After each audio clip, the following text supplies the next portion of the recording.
We were recently in Steuben County, New York, delivering some equipment to one of our farms, and we drove by this farm and we noted the tremendous wind damage to this building.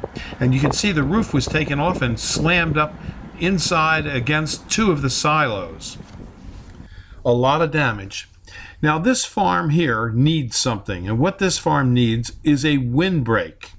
Out west in the areas of North Dakota and Montana, South Dakota, where properties get windswept like this one could be, the farmers always put a shelter belt around the farmstead to help block the wind. If this was done at this property, this wind damage probably would not have occurred. Plus, a property that's properly sheltered with nursery stock, like an evergreen privacy barrier, also is easier to heat for the homestead because it breaks down the wind speed, which makes it easier to heat during the winter. At Highland Hill Farm, we grow screening and buffering trees that are great for windbreaks and barriers.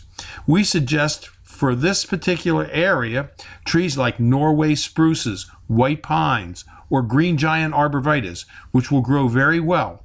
Plus, they do offer some deer resistance, and they will grow fast enough that it can start to provide real shelter against the blowing of winter winds.